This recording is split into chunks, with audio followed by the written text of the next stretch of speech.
हंस। 7वां अध्याय। दक्ष बोले, संपूर्ण जगत की रक्षा करने वाले भगवान विष्णु जिस यज्ञ के रक्षक हैं, उस यज्ञ में वह शमशानवासी शंभु मेरा क्या कर लेगा। प्रेत भूमि शमशान से प्रेम करने रखने वाला वह शिव यदि मेरे यज्ञ में आएगा तो भगवान विष्णु अपने चक्र से तुम्हारे शिव को रोक लेंगे। दधीचि बोले, ए अविनाशी पुरुष, भगवान विष्णु तुम्हारी तरह मूर्ख नहीं हैं, जो कि वे विमोहित होकर तुम्हारे लिए स्वयं युद्ध करेंगे। जिन विष्णु को तुम भगवान शिव की यज्ञ की रक्षा के लिए यहाँ आया हुआ देख रहे हो, वे जिस प्रकार यज्ञ की रक्षा करेंगे उसे तुम अपनी आँखों से शीघ्र ही देखोगे। श्री महादेव जी बोले, उन दधीच की यह बात सुनकर क्रोध से अत्यंत लाल नेत्रों वाले दक्ष ने अपने अनुचरों से यह कहा, इस ब्राह्मण को यहाँ से दूर ले जाओ। मुनिश्रेष्ठ दधीच भी उस दक्ष की बात पर हंस पड़े और बोले, अरे मूढ़ बुद्धि, तुम मुझे क्या दूर करोगे। तुम तो स्वयं ही अपने कल्याण से दूर हो गए हो। दुर्मति, भगवान शिव के क्रोध से उत्पन्न दंड तुम्हारे सिर पर शीघ्र ही गिरेगा, इसमें कोई संदेह नहीं है। ऐसा कहकर मध्यकालीन सूर्य के समान तेज संपन्न तथा क्रोध से लाल नेत्रों वाले मुनि श्रेष्ठ दधीच सभा के मध्य से निकल गए। तत्पश्चात शिव तत्व को जानने वाले दुर्वासा, वामदेव, च्यवन, गौतम आदि समस्त ऋषिगण भी वहां से उठकर चल दिए। उन सभी ऋषियों के चले जाने पर दक्ष ने शेष ब्राह्मणों को दूनी दक्षिणा देकर के महान यज्ञ आरंभ किया।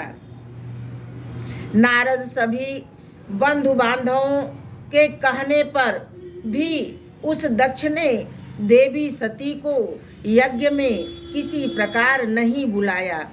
उससे अत्यंत क्षीण पूर्ण वाले दक्ष ने उस परा प्रकृति का घोर अपमान किया। दक्ष प्रजापति तो उसी समय महामाया स्वरूपणी जगदम्बा के द्वारा ठग लिए गए। इसके बाद गिरिराज हिमालय पर भगवान शिव के पास विराजमान सर्वज्ञा जगदम्बिका वह सब बातें जान गई और वे विचार करने लगी, मुझे पुत्री रूप में प्राप्त करने के लिए गिरिराज हिमालय की पत्नी मेना ने विनम्रता पूर्वक प्रेम भाव से सच्ची भक्ति के साथ मेरी प्रार्थना की थी। मैंने उसे स्वीकार कर लिया था कि मैं उसकी पुत्री के रूप में निसंदेह जन्म लूंगी। उसी प्रकार पूर्व काल में जब दक्ष प्रजापति ने मुझे पुत्री रूप में पाने के लिए मुझसे प्रार्थना की थी, तब मैंने उनसे कहा था कि जब मेरे प्रति आपका आदर भाव कम हो जाएगा तब आपका पूर्ण क्षीण हो जाएगा। उस समय अपनी माया से आपको मोहित करके मैं निश्चित रूप से आपका त्याग कर दूंगी। तो अब वह समय आ गया है। इस समय मेरे प्रति अनादर भाव वाले दक्ष प्रजापति का पूर्ण नष्ट हो चुका है, अतः अपनी लीला से उनका परित्याग कर मैं अपने स्थान को चली जाऊंगी। तदवंतर हिमालय के घर में जन्म लेकर एकमात्र प्राण वल्लभ देवेश महेश्वर शिव को पति रूप में पुनः प्राप्त करूंगी। इस प्रकार अपने मन में विचार करके दक्ष पुत्री महेश्वरी सती उस क्षण की प्रतिज्ञा करने लगी जब दक्ष के यज्ञ का विनाश होगा। उसी समय ब्रह्मा पुत्र नारद दक्ष के घर से वहीं पर आ गए जहाँ भगवान शिव विराजमान थे। 3 नेत्रों वाले देवादिदेव शिव की 3 बार परिक्रमा करके नारद ने कहा, उस दक्ष ने अपने उस महायज्ञ में सभी को बुलाया है। देवता, मनुष्य, गंधर्व, किन्नर, नाग, पर्वत तथा अन्य जो भी प्राणी स्वर्ग, मृत्युलोक और रसातल में हैं, उन सभी को उसने बुलाया है। केवल आप दोनों शिव सती को ही छोड़ दिया है। उस प्रजापति दक्ष की पुरी को आप दोनों से रहित देखकर उसका परिणाम करके दुखी मन से मैं आपके पास आया हूँ।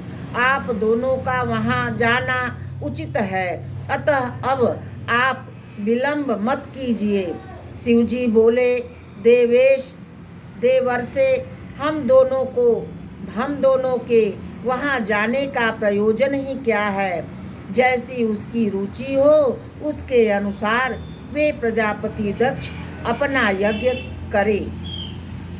नारद जी बोले, यदि वे दक्ष आपके अपमान की इच्छा करते हुए वह महान यज्ञ संपन्न करते हैं तो इससे आपके प्रति लोगों में अनादर का भाव उत्पन्न हो जाएगा। परमेश्वर यह जान करके आप या तो अपना यज्ञ भाग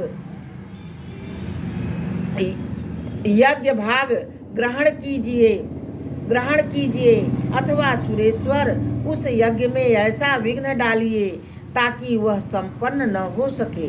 शिवजी बोले, वहाँ न मैं जाऊंगा और न तो मेरी प्राण प्रिया यह सती ही जाएगी। वहाँ पहुँचने पर भी वे दक्ष मुझे यज्ञ भाग नहीं देंगे। श्री महादेव जी बोले, तब शिवजी के ऐसा कहने पर महर्षि नारद ने सती से कहा, जगत जननी, उस यज्ञ में आपका जाना तो उचित है। अपने पिता के घर में यज्ञ महोत्सव होने का समाचार सुनकर कोई कन्या धैर्य धारण कर घर में भला कैसे रह सकती है। जो आपकी सभी दिव्य बहनें हैं वे यज्ञ में आई हुई हैं और दक्ष ने उन सभी को स्वर्ण आदि के अनेक विद्याभूषण प्रदान किए हैं। सुरेश्वरी जगदम्बिके अभिमान के कारण जिस प्रकार उन्होंने एकमात्र आपको नहीं बुलाया है, उसी प्रकार आप भी उनके घमंड को नष्ट करने का प्रयत्न कीजिए। मान तथा अपमान के प्रति समभाव वाले परम योगी शिव न तो उनके यज्ञ में जाएंगे और न तो विघ्न ही पैदा करेंगे। तदवंतर दक्ष पुत्री सती से ऐसा कहकर महर्षि नारद ने शिव जी को प्रणाम करके पुनः दक्ष प्रजापति के घर के लिए प्रस्थान किया।